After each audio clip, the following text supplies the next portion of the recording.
ठीक। Station master से section officers जो कि यूपीएससी भर्ती करता है। इसके अलावा उन्होंने फिर 2008 के अंदर जो है 145 रैंक यूपीएससी के अंदर हिंदी मीडियम से, और तब जो है वो भारतीय विद्या सेवा केंद्र, तब उन्होंने मेरे को बताया। अब उस आदमी का संघर्ष देखो आप कितना, आप लोगों के सामने तो कुछ नहीं है संघर्ष इतना किसी का, तो वो आदमी इतना मेहनत कर सकता है और सफलता जब बैठेगा और स्ट्रगल के बाद मिलते हैं उसका आनंद कुछ अलग ही होता है। अभी भी वो यहाँ पर जब मैं ओटीएस में ट्रेनिंग चल रही थी तो कोई काम से आए थे, सबसे पहले मेरे से मिलने ही गए, मुझे कम्युनिटी के लोगों से मिले तो उनको बोले नाम जी बोलो मेरे साथ रहे, मैं भी उनको रोल मॉडल मानता था कि यार एक आदमी इतना कर सकता है तो मैं भी कर सकता। कि मैंने भी, जैसा कि आप में से IIT और वो कितने टेक्निकल ग्राउंड्स थे, अरे डरो मत, हाथ खड़े करो, मैं कोई तो नहीं। कौन है जो टेक्निकल फील्ड के हैं? ये किस ह्यूमैनिटीज आर्ट्स वाले कितने हैं? बहुमत है आपका।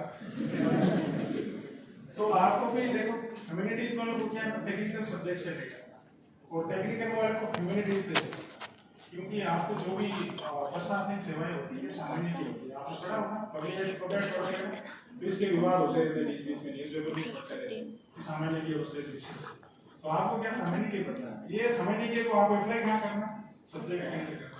अब IAS के अंदर 17-18 सब्जेक्ट है, आप देखना हर आदमी हर सब्जेक्ट एक्सप्रेस से पढ़ सकता है, नहीं पढ़ सकता। तो अपनी अप्रोच कौन सी होनी चाहिए? महात्मा बुद्ध वाला पता है क्या दिया, सबसे बड़ा महात्मा बुद्ध को मानना है। जब आपको IAS पढ़ना है, IAS पढ़ना मध्यम मार्ग के मिडिल पर, मिडिल पर मतलब आप कम से कम अटेम्प्ट करने की क्षमता होनी चाहिए गैस में, और प्री के अंदर आए तो आपको एलिमिनेट या कैसे करके आपको उसको स्कोर करने की कैपेबिलिटी चाहिए। आप एक्सपर्ट एक दो सब्जेक्ट के हो सकते हैं, जैसे ह्यूमैनिटीज वाला आया तो हो सकता है उसकी क्वालिटी अच्छी हो, इकोनॉमी अच्छी हो, लेकिन हो सकता है उसकी साइंस और टेक कमजोर हो, ठीक है। हर चीज के अंदर लेकिन आपको क्या कमजोर नहीं रहना, एक मध्यम मार्ग तक तो होना ही है, ठीक है। इसके बाद में नेक्स्ट बात हम करते हैं कि अभी आपका जैसे देखो हमारे आर्मी में कहते हैं कि युद्ध शांति काल में बचा हुआ पसीना क्या है, युद्ध में कौन बचाता है। तो अभी आपका क्या प्रीलिम्स का बैच है, आप ये प्रीलिम्स के लिए ज्वाइन कर रहे हैं, आपके लिए क्या भर्ती आ चुकी है, मींस युद्ध की क्या है एंड मेरी बच चुकी, आपको 2 फरवरी का प्रीलिम्स का टेस्ट है, उसी के अकॉर्डिंगली आपको चलना है। तो इसके लिए सबसे इंपॉर्टेंट चीज क्या है, टाइम मैनेजमेंट, पता है टाइम मैनेजमेंट। इसके अंदर देखो आप क्या है दूसरे से नहीं सीख सकते, कुछ चीजें ऐसी होती है ना कि कंपटीशन अपने आप से करना है। मैं तो शुरू से लेकर आज तक यही करता हूँ कि मेरा किसी से कंपटीशन नहीं है, मेरा कंपटीशन मेरा खुद से, क्योंकि मैं खुद मेरा सुधार कर लूंगा, या जो चीज मुझे इंप्रूवमेंट करनी है, जो मेरी वीकनेस है, जो मेरी कैपेबिलिटी, जो स्ट्रॉन्ग पॉइंट है उनको स्ट्रॉन्ग वीक है उसको कम से कम मैं मध्यम मार्ग तक तो लेके आ सकता हूँ। ये स्ट्रेटेजी क्या है आपने अपनाना है, और इसको अपनाने के लिए आप क्या करोगे, आपको टाइम मैनेजमेंट के ऊपर देखो फोकस करना पड़ेगा कि यहाँ की क्लासेस भी आप अटेंड करोगे, और इसके बाद में भी जो टाइमिंग है कैसे मैनेज करना है, रिवीजन करना है, क्योंकि सबसे इंपॉर्टेंट चीज जो होती है ना सक्सेस की, वो रिवीजन होती है। कोई आदमी रोबोट या वो नहीं है वाला एक बार चिप सेट कर दिया और वो परमानेंट उसकी मेमोरी में रहेगा।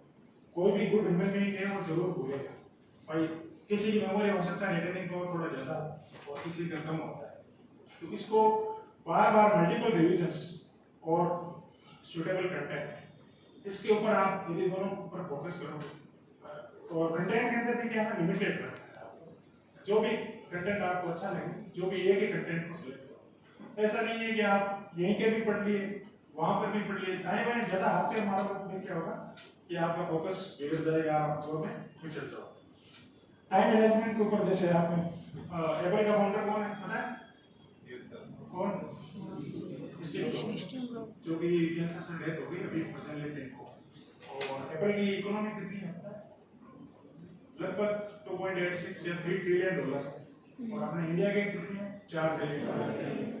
तो ये कितना बड़ा ब्रांड है। उसके जो भी स्टीव जॉब्स का एक डायलॉग था टाइम मैनेजमेंट के ऊपर कि डोंट वेस्ट लिमिटेड टाइम, जो लिमिटेड टाइम है ना आप दूसरे की जिंदगी के लिए किसी के लिए वेस्ट। उसका कहने का था कि 21वीं सदी का जो सबसे इंपॉर्टेंट रिसोर्सेज है, बाकी आपके वेपन्स मनी ये कुछ नहीं, टाइम है। टाइम के साथ आपको चलना पड़ेगा। आपने देखा नहीं अपने आर्मी के अंदर ले लो या सिविल के अंदर ले लो, टाइम के साथ हर स्कीम्स हो गया, हर वेपन्स हो गया, उसका क्या होता है अपग्रेडेशन होता है। तो टाइम के साथ क्या होता है आर्मी को भी चलना पड़ेगा, आप स्टूडेंट है उसको भी चलना पड़ेगा। जैसे कि आरएस का आपने अप्रोच देख लिया होगा कि 2023 के अंदर 2021 के अंदर एक्चुअल से धीरे धीरे किस तरफ आ रहा है, एनालिटिकल की तरफ आ रहा है। लेकिन एक्चुअल क्या है उसको भी आप छोड़ नहीं सकते। प्रीलिम्स में जब तक आप सक्सेस नहीं मिलेगी आपको तो नेक्स्ट स्टेज के लिए आप एलिजिबल नहीं। तो फर्स्ट फोकस आपका किसके ऊपर होना चाहिए, प्रीलिम्स के ऊपर होना चाहिए। प्रीलिम्स में भी अब आपको अपने अपना एरिया की पहचानना है। स्वॉट एनालिसिस आप समझते हो ना, स्ट्रेंथ, वीकनेस, अपॉर्चुनिटीज और क्या क्या आगे करना है। तो इसके अंदर आप अपने आप को डेवलप करें कि भाई 150 मार्क्स को क्वेश्चंस आएंगे 1.33 के 200 नंबर में से, और पिछली बार रेट कितनी रही 101। तो इस बार सीटें पता है आपको कम है पिछली बार से, तो इतनी तो मान के चलो कि वो बेस है आपका, आधार वर्ष है, आधार है आपका 100 को ना। बाकी डिपेंड करता है, पहले कोई प्रेडिक्शन नहीं कर सकता, वो डिपेंड करेगा पेपर कैसा आता है और किस प्रकार का आता है। लेकिन आपका टारगेट ये होना चाहिए कि कम से कम 50% या 50% के मार्क के दायरे को आप क्रॉस करें। अभी शुरू के अंदर क्रॉस नहीं भी कर पाओगे, टेस्ट सीरीज वगैरह जो भी आप कर नहीं पाओगे तो आपको क्या स्ट्रेस नहीं है। कई बार हम लोग क्या ना स्ट्रेस इमोशंस होता है, यार मेरे को ये नहीं आ रहा, वो नहीं आ रहा, ठीक है आज नहीं आ रहा तो फरवरी बहुत टाइम है, 4 महीने आप प्लान बनाओ। तो आपको जो सब्जेक्ट नहीं आ रहा वहाँ पर मेहनत आप अपनी अंदर की जो है वीकनेसेस को पहचान। आपसे बढ़िया आपका इवैल्यूएटर कोई नहीं है क्या कोई? तो आप खुद की क्या वीकनेसेस है, क्या स्ट्रेंथ्स है, उसको तो आप खुद पहचान सकते हो। जैसे मैं खुद का बताऊं, मुझे मैथ्स कमजोर है, मेरे कम आती है, तो मैंने क्या रीजनिंग पे फोकस कर दिया, थोड़ा दिन प्रैक्टिस कर लो भाई, कम से कम यहाँ बैठा हो रहा है बराबर तो ले, एकदम ही बिल्कुल ही छोड़ दूं तो क्या आप पीछे रह सकते। जैसे मैं ह्यूमैनिटीज का हूँ, आर्ट्स का हूँ, तो मुझे हो सकता है साइंस फिजिक्स वगैरह कम समझ में आए, तो मैं साइंस एंड टेक्नोलॉजी से अच्छा करके फोकस करता हूँ। ऐसे ऐसे चीजें की क्या आपकी स्ट्रेटेजी होनी चाहिए, और ये क्या आप खुद वर्कआउट करना है, तो दूसरा कोई करने से, मैं कहने से कुछ नहीं होगा। मैं सिर्फ आपको ये कह सकता हूँ, और वही वाली बात है आपको सर बोल बच्चन बोल के चले, लेकिन अप्लाई करना आपने खुद नहीं करना है। जब तक आप अपने ऊपर अप्लाई नहीं करोगे वो क्या है ना बेंच का बीच बजाने वाली बात, ठीक है। चलो मैं तो यहाँ पर आ गया, आपको भी यहाँ पे रहना है इस स्टेज में, और आपके माँ बाप आपके भाई बहन जो सपना आपके लिए देख रहे हैं, तो आपकी भी ये जिम्मेदारी बनती है कि आप ऑनेस्टली वर्क करें, कंसिस्टेंसी रखें। अब नेक्स्ट बात आती है ना कंसिस्टेंसी। कंसिस्टेंसी के अंदर सबसे बेस्ट एग्जांपल क्या होता है, आपने सुना वो कहानी सुनी ना, खरगोश और केंचुए वाली। कौन जीता है, क्यों जीता है? क्योंकि उसकी कंसिस्टेंसी है। और सिविल सर्विसेज के अंदर भी है ना, आप एक दिन तो 18 घंटे पढ़ते हो वो 7 दिन पढ़ोगे, और एक आदमी 3-4 घंटे पढ़े हो कंटिन्यूअसली पढ़े, तो कौन जीतेगा? 3-4 घंटे वाला, क्योंकि 18 वाला तो है ना भूल जाएगा, 7 दिन तक पढ़ेगा नहीं, वो मजे मारेगा, तब तक उसका डाटा आवाज हो जाएगा, हो जाएगा ऐसा पीरियड। तो कहने का मतलब ये है कि आप जो भी पढ़ते हो कंसिस्टेंसी रखें।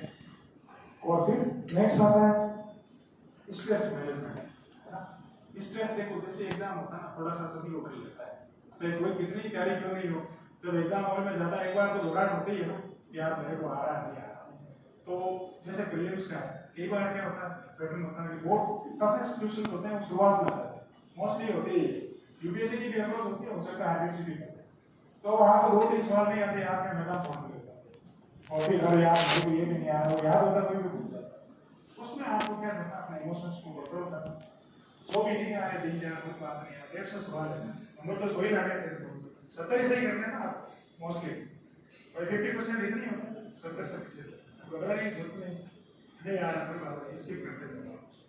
नेक्स्ट आ रहा है, फिर इसके बाद में आ रहा में से भी एक होता है 100% आने वाला फिर के अंदर, और एक आता है 50। इसके अंदर अपन लोग क्या ना कई बार ट्रैप में आ जाते हैं छोटे छोटे, और ट्रैप में आने के कई रीजंस होते हैं, जैसे वो सेम वर्ड्स होते हैं छोटे छोटे कि ये नहीं होना चाहिए, ये सुमेलित है या नहीं है, इसमें से वर्ड वन आउट करो, अपन क्या उसको पढ़ते हैं, कई बार करना गलत होता है, उसको तो हम सही पढ़ लेते हैं सही सुमेलित कौन सा है और गलत सुमेलित वाला कौन सा है, ऐसे भी 3-4 सवाल मेरे हिसाब से हर आदमी के गलत होते हैं नहीं होते? इसके ऊपर क्या करना है, आप थोड़ा सा पेन लेके काउंट कर दिया, जो भी पूछता है सही पूछा है या गलत पूछा है, ठीक है, क्योंकि आप जो कॉन्फिडेंस अगर करते हैं थोड़ा सवाल नहीं होते और उस टाइम पे क्या होता है गलत हो जाता है, और एक और नंबर भी कभी आपने देखो इतनी आप मेहनत करते हो